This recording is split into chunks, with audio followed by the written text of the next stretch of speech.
क्या होगा जब एक साधारण लड़का पॉल एट्रेडीज एक ऐसी दुनिया में फंस जाएगा जहां पानी से ज्यादा कीमती चीज स्पाइस है? क्या वह जिंदा बच पाएगा या उसका भी वही हश्र होगा जो उसके पूर्वजों का हुआ? दोस्तों, आज हम लेकर आए हैं ड्यून फिल्म का पूरा एक्सप्लेनेशन, जिसमें आपको मिलेगा एक्शन, थ्रिल और एक जबरदस्त कहानी। तो तैयार हो जाइए इस एपिक सफर के लिए सिर्फ द नॉवल पर। यह कहानी साल 10,151 की है। इंसानों ने ब्रह्मांड के कई राज खोल लिए हैं और अब वे एक ग्रह से दूसरे ग्रह तक आसानी से सफर कर सकते हैं। कई ग्रह अलग अलग राष्ट्रों में बदल चुके हैं और इन सभी पर एक ही सम्राट शद्दाम कोर्रिनो आइवी राज करता है। हर ग्रह पर एक राजसी परिवार या हाउस होता है, जिसके नेता यानी ड्यूक सम्राट के आदेश मानते हैं। इन्हीं में से एक ग्रह है अराकिस। यह एक बहुत ही गर्म और सूखा रेगिस्तानी ग्रह है, लेकिन इसकी सबसे खास बात यह है कि यहीं पर एक अनमोल पदार्थ पाया जाता है जिसे स्पाइस कहते हैं। स्पाइस एक जादुई चीज है जो इंसान की उम्र बढ़ा सकती है और अंतरिक्ष में यात्रा करने के लिए बहुत जरूरी है। इसलिए भले ही अराकिस जीने के लिए बहुत मुश्किल जगह हो, लेकिन यह पूरे ब्रह्मांड का सबसे कीमती ग्रह माना जाता है। यही वजह है कि हर राजसी परिवार इस पर राज करना चाहता है। फिल्म की शुरुआत में अराकिस की एक मूल निवासी चानी हमें बताती है कि बहुत सालों से उनके ग्रह पर हाउस हरकोनन का शासन है। हरकोनन लोग बहुत ही क्रूर और निर्दयी हैं। वे अराकिस के लोगों से जबरदस्ती काम करवाते हैं और उन पर अत्याचार करते हैं। लेकिन बेचारे अराकिस के लोग उनके खिलाफ कुछ नहीं कर सकते, क्योंकि हरकोनन को सम्राट का समर्थन प्राप्त है। फिर अचानक एक दिन हरकोनन की सेना अराकिस से चली जाती है। चानी को लगता है कि कुछ गड़बड़ है। वह सोचती है कि सम्राट किसी और को यहां भेजने वाला है ताकि स्पाइस की खुदाई जारी रहे। इसके बाद कहानी हमें एक और ग्रह कालाडान पर ले जाती है। यह ग्रह हाउस अत्रेडिस का घर है। यहां का राजकुमार पॉल अत्रेडिस एक अजीब सपने से जागता है। सुबह वह अपनी मां लेडी जेसिका के साथ नाश्ता करता है। जेसिका एक गुप्त संगठन बेने जेसेरिट की सदस्य है। इस संगठन की महिलाएं असाधारण शक्तियों वाली होती हैं। उन्हें लोगों के दिमाग को नियंत्रित करने की कला आती है। लेडी जेसिका कई सालों से पॉल को इस संगठन की खास तकनीकें सिखा रही हैं। इसलिए पॉल के पास भविष्य देखने की शक्ति है और उसमें कई और रहस्यमयी ताकतें छुपी हैं जिनका उसे अभी अंदाजा नहीं है। इसी दौरान पॉल के पिता ड्यूक लेटो अत्रेडिस अपने दरबार में कुछ खास मेहमानों से मिलते हैं। ये लोग लैंड्सराड, सभी राजसी परिवारों की एक सभा से आए हैं और सम्राट शद्दाम कोर्रिनो आइवी का संदेश लाए हैं। सम्राट ने अभी अभी हाउस हरकोनन को अराकिस से हटा दिया है। अब वह चाहता है कि हाउस अत्रेडिस उनकी जगह ले और अराकिस पर राज करे। इसका मतलब है कि अब ड्यूक लेटो और उनकी सेना को अराकिस जाकर वहां की जिम्मेदारी संभालनी होगी और स्पाइस की खुदाई करनी होगी। ड्यूक लेटो को लगता है कि इसमें कोई साजिश छुपी है, लेकिन सम्राट के आदेश को वह ठुकरा नहीं सकते। इस बैठक के दौरान लेडी जेसिका को महसूस होता है कि बेने जेसेरिट संगठन की एक वरिष्ठ सदस्य गायस हेलेन मोहाइम लगातार पॉल को घूर रही है। बैठक खत्म होती है और ड्यूक लेटो अपने अंगूठी की मुहर लगाकर इस आदेश को स्वीकार कर लेते हैं। अब हाउस अत्रेडिस अराकिस जाने की तैयारी करने लगता है। उनकी सेना और लोग सब अपना सामान पैक कर रहे हैं। सैनिकों की टोली में सबसे बहादुर योद्धा डंकन आइडाहो था, जो पॉल का करीबी दोस्त भी था। पॉल को सपने में डंकन की मौत अराकिस नाम के ग्रह पर होती दिख रही थी, जिससे वह बहुत परेशान था। लेकिन डंकन ने उसे दिलासा दिया कि वह ठीक रहेगा और पहले अराकिस चला गया ताकि पॉल और उसके परिवार के आने की तैयारी कर सके।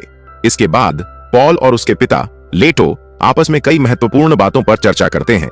लेटो ने पॉल को बताया कि वह मसाले स्पाइस से अमीर बनने में कोई दिलचस्पी नहीं रखता।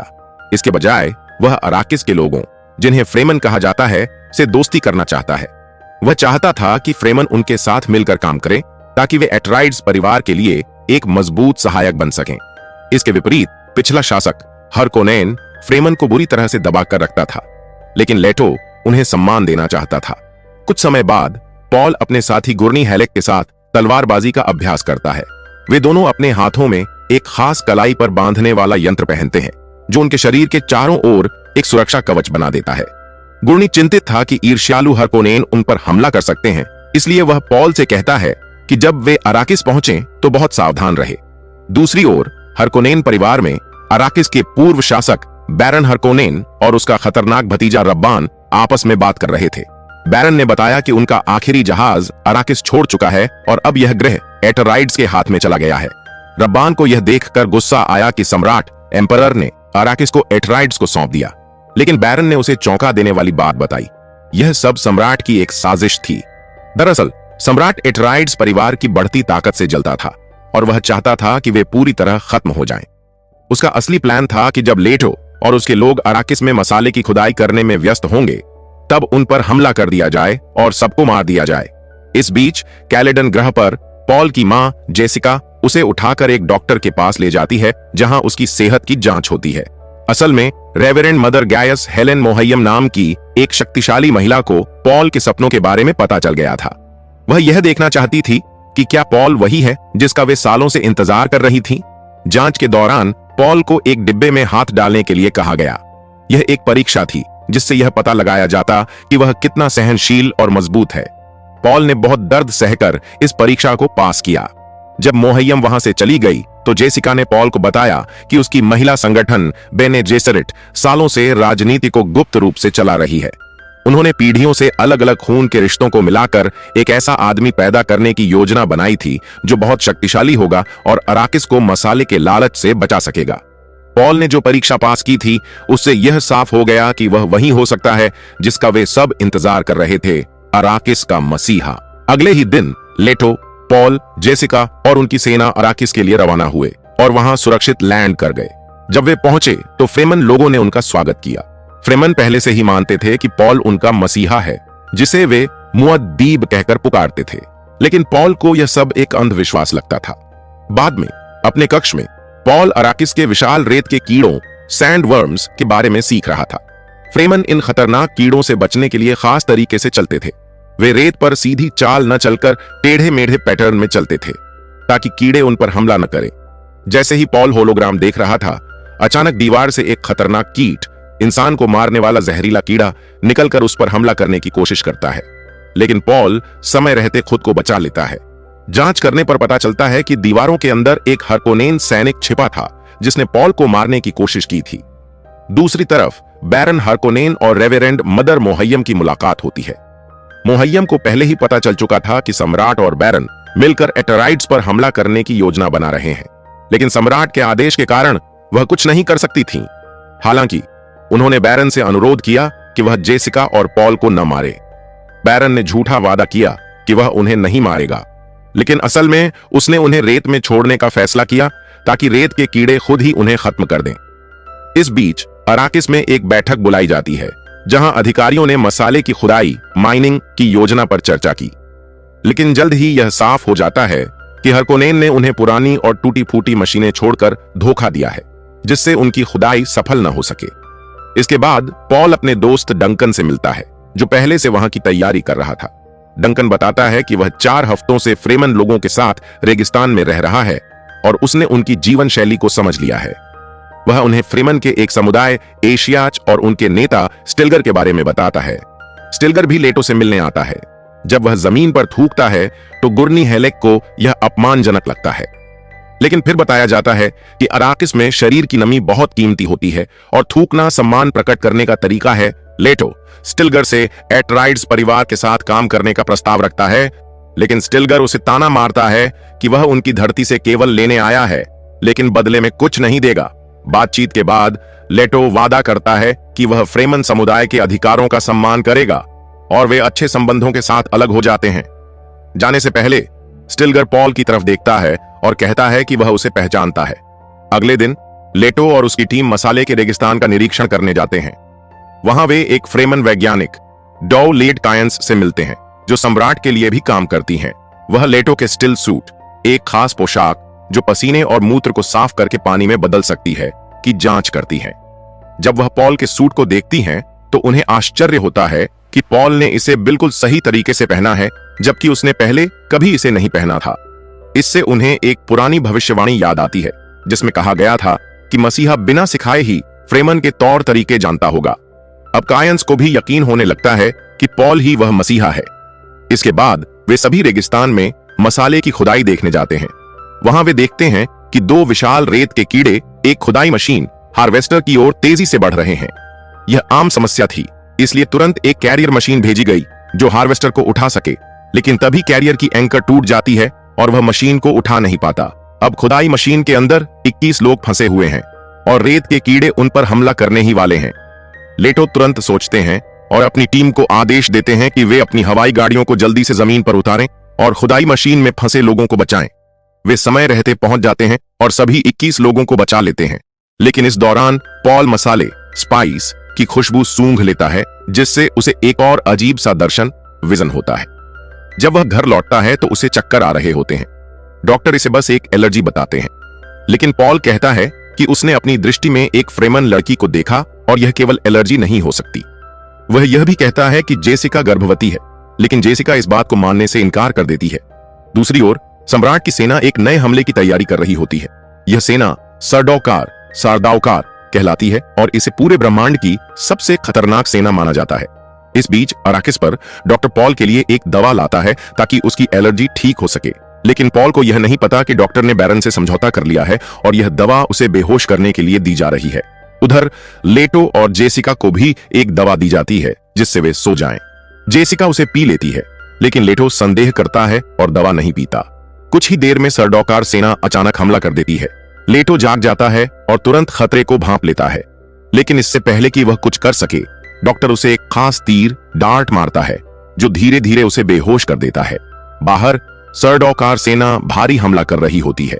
चूंकि सम्राट ने पहले ही एट्राइड्स सेना को धोखा दे दिया था, उनके पास ज्यादा हथियार और सैनिक नहीं होते। वे पूरी तरह से फंस जाते हैं। इसी समय डॉक्टर घायल लेटो से कहता है कि बैरन ने उसकी पत्नी को पकड़ रखा है, इसलिए उसे यह सब करना पड़ा। फिर डॉक्टर लेटो की उंगली से उसकी अंगूठी निकालता है ताकि वह इसे पॉल तक पहुंचा सके। डॉक्टर लेटो के मुंह में एक जहरीला दांत भी लगाता है और उसे बताता है कि अगर वह इस दांत को जोर से काटेगा तो एक जहरीली गैस निकलेगी, जिससे उसके आसपास के सभी लोग मर जाएंगे। ये बैरन को मारने का उनका एकमात्र मौका हो सकता है। दूसरी तरफ सरडौकार सेना पॉल और जेसिका को पकड़कर रेगिस्तान में फेंकने के लिए ले जाती है। जब पॉल होश में आता है तो वह खुद को एक जहाज में बंधा हुआ पाता है और उसकी मां जेसिका भी पास में बंधी होती है। चूंकि जेसिका अपनी आवाज से लोगों को वश में कर सकती है, वे दोनों मिलकर अपनी शक्ति का उपयोग करते हैं और अपने अपहरणकर्ताओं को मार देते हैं। पॉल को एक छोटा बैग फ्रेम किट मिलता है जिसे डॉक्टर ने उनके लिए छुपा कर रखा था ताकि वे रेगिस्तान में बच सकें। इसके बाद वे रेगिस्तान में भाग जाते हैं। इस बीच बेहोश लेटो को बैरन के पास ले जाया जाता है और उसे नग्न कर दिया जाता है। डॉक्टर बैरन से कहता है कि उसने जो कहा था वह कर दिया, इसलिए अब उसकी पत्नी को आजाद कर दे, लेकिन बैरन क्रूरता से डॉक्टर को मार डालता है। फिर बैरन लेटो से कहता है कि आज उसकी पूरी वंशावली खत्म हो जाएगी। अब लेटो के पास बचने का कोई रास्ता नहीं होता। आखिरी प्रयास में वह अपने जहरीले दांत को जोर से काटता है। तुरंत ही कमरे में जहरीली गैस फैल जाती है और वहां मौजूद सभी लोग मर जाते हैं, जिसमें लेटो खुद भी शामिल होता है। दूसरी तरफ पॉल और जेसिका रेगिस्तान में अपना तंबू लगाते हैं। उन्हें डॉक्टर का एक नोट और लेटो की अंगूठी मिलती है। जैसे ही वे अंगूठी को देखते हैं, उन्हें समझ आ जाता है कि लेटो मर चुका है। पॉल और जेसिका अपने पिता की मौत पर रोते हैं और गहरे दुख में डूब जाते हैं। अगली सुबह डंकन आइडाहो फ्रेमेन की शाही पारिस्थितिकीविद काइंस के पास जाता है और उनसे पॉल और जेसिका को ढूंढने में मदद करने की विनती करता है। उधर बैरोन के महल में जहरीली गैस के खत्म होने के बाद उसके सैनिक कमरे में दाखिल होते हैं। वे यह देखकर हैरान रह जाते हैं कि बैरोन किसी तरह छत से लटक कर जिंदा बच गया है। उसी समय पॉल को रेत में मौजूद मसाले की वजह से अजीब अजीब दृश्य दिखाई देने लगते हैं। वह देखता है कि भविष्य में एक पवित्र युद्ध होने वाला है जिसमें वह खुद लाखों लोगों को मार रहा है। यह देखकर वह डर से कांपने लगता है और घबराकर तेजी से सांस लेने लगता है। जेसिका उसे शांत करने की कोशिश करती है। कुछ समय बाद वह अपने पिता की अंगूठी पहनता है और खुद को एट्रेडीज का नया ड्यूक घोषित करता है। थोड़ी देर बाद डंकन उन्हें ढूंढ निकालता है और घुटनों के बल बैठकर पॉल को लॉर्ड ड्यूक कहकर संबोधित करता है। इसके बाद काइंस उन्हें एक सुरक्षित जगह ले जाती है। यह जगह एक पुराना पारिस्थितिक केंद्र होता है जिसे अराकिस को हरा भरा और पानी से भरपूर बनाने के लिए बनाया गया था। अगर यह परियोजना पूरी हो जाती तो अराकिस किसी स्वर्ग से कम नहीं होता, लेकिन इससे पहले कि परियोजना पूरी हो पाती, रेत में मसाले की खोज हो गई। सभी का ध्यान मसाले की कटाई पर चला गया और इस परियोजना को छोड़ दिया गया। कुछ समय बाद सारडौकर सेना वहां पहुंचकर हमला कर देती है। डंकन पॉल और जेसिका को बचाने के लिए अपनी जान जोखिम में डाल देता है। पॉल चिल्लाता है कि उसने डंकन की मौत का सपना देखा है, लेकिन डंकन बिना रुके लड़ता रहता है। आखिरकार वह बहादुरी से लड़ते हुए मारा जाता है, लेकिन जेसिका, पॉल और काइंस किसी तरह बचकर भाग जाते हैं। जेसिका और पॉल एक छोटे विमान में सवार होते हैं, लेकिन काइंस पीछे रह जाती है। वह पॉल और जेसिका को सलाह देती है कि वे दक्षिण की ओर जाएं और फ्रेमेन से मदद मांगे। इसके बाद वह खुद एक विमान लेने की योजना बनाती है, लेकिन जल्द ही पकड़ ली जाती है। सारडौकर सैनिक उसे मारने ही वाले होते हैं, कि वह जमीन पर एक खास लय में थाप देती है। इससे एक विशाल सैंडवर्म वहां आ जाता है और सभी को निगल जाता है। उधर पॉल और जेसिका का विमान दो दुश्मन विमानों द्वारा पीछा किया जाता है। पॉल अपने विमान को एक उग्र रेत के तूफान में ले जाता है, जिससे दुश्मन मान लेते हैं कि वे मर चुके हैं। दूसरी ओर बैरोन को अपनी चोटों से उबरने के लिए दवाओं में स्नान करते हुए दिखाया जाता है। उसका भतीजा रब्बान आता है और उसे बताता है कि एट्रेडीज परिवार पूरी तरह खत्म हो चुका है। बैरोन खुश होकर आदेश देता है कि मसाले की कटाई जारी रखी जाए और सभी फ्रेमेन को मार दिया जाए। उधर पॉल और जेसिका का विमान रेगिस्तान में गिर जाता है, लेकिन वे सुरक्षित रहते हैं। वे फ्रेमेन की तलाश में आगे बढ़ते हैं ताकि उनसे मदद मांग सकें। पॉल ने फ्रेमेन के जीवन के बारे में काफी कुछ सीखा था, इसलिए उसे पता होता है कि वे रेत में कैसे चलते हैं ताकि सैंडवर्म का ध्यान न जाए। वे पूरा दिन चलते रहते हैं। इस दौरान पॉल को फिर से कुछ दृश्य दिखाई देते हैं। वह देखता है कि कुछ फ्रेमेन लोग और एक खास लड़की उसे हार न मानने के लिए कह रही हैं। अचानक उन्हें एक तेज आवाज सुनाई देती है। पॉल समझ जाता है कि पास ही एक सैंडवर्म है। वे बचने के लिए दौड़ने लगते हैं, लेकिन सैंडवर्म उनका पीछा करने लगता है। यह रेत से बाहर निकलता है और उन्हें निगलने ही वाला होता है कि अचानक रेत में किसी ने थंपर बजा दिया। इससे सैंडवर्म का ध्यान भटक जाता है। तभी फ्रेमेन नेता स्टिल्गर और उसके लोग उन्हें चारों ओर से घेर लेते हैं। जल्द ही पता चलता है कि वे पॉल और जेसिका को उनके शरीर के पानी के लिए मारने का फैसला कर चुके हैं। स्टिल्गर उन्हें रोकता है और कहता है कि पॉल वही मसीहा है जिसके बारे में उन्हें भविष्यवाणी में बताया गया था। बाकी लोग इस पर भरोसा नहीं करते और कहते हैं कि जब तक पॉल खुद को साबित नहीं करता, तब तक उसे मसीहा नहीं माना जा सकता। इसी दौरान एक फ्रेमेन जेसिका का मजाक उड़ाता है और उसे कमजोर और बूढ़ी कहता है। जेसिका तुरंत उसे पकड़ लेती है और साबित कर देती है कि वह किसी से कम नहीं है। स्टिल्गर फिर सभी को सिच टावर जाने का आदेश देता है, जहां पॉल और जेसिका का भविष्य तय होगा। तभी पॉल को दिखाई देने वाली लड़की उसके सामने आती है और अपना नाम चानी बताती है। जैसे ही वे वहां से निकलने वाले होते हैं, एक फ्रेमेन जिसका नाम जमिस होता है पॉल को चुनौती देता है। फ्रेमेन परंपरा के अनुसार यह लड़ाई तब तक चलेगी जब तक कोई एक मर न जाए। पॉल, जो बचपन से युद्ध कला में प्रशिक्षित था, आसानी से जमिस को हरा देता है, लेकिन वह उसे मारने में हिचकिचाता है क्योंकि उसने आज तक किसी की जान नहीं ली थी। आखिरकार वह उसे मार देता है और यह लड़ाई जीत लेता है। इसके बाद बाकी लोग जमिस के शरीर को पैक करते हैं और सिच टावर की ओर बढ़ते हैं। फिल्म का अंत तब होता है जब पॉल देखता है कि कोई व्यक्ति एक विशाल सैंडवर्म की सवारी कर रहा है। चानी मुस्कुराकर कहती है, यह तो बस शुरुआत है। तो दोस्तों, यही थी ड्यून की जबरदस्त कहानी, जहां एक लड़के की किस्मत उसे पूरे ब्रह्मांड की सबसे बड़ी लड़ाई की ओर ले जाती है। लेकिन यह तो बस शुरुआत थी। आगे क्या होगा? क्या पॉल सच में वो मसीहा है जिसका इंतजार किया जा रहा था? जानने के लिए जुड़े रहिए द नॉवल के साथ। अगर आपको यह वीडियो पसंद आया हो तो लाइक, शेयर और सब्सक्राइब जरूर करें और बेल आइकन दबाना न भूलें ताकि आपको हमारी हर नई वीडियो की नोटिफिकेशन सबसे पहले मिले। मिलते हैं अगले रोमांचक सफर में।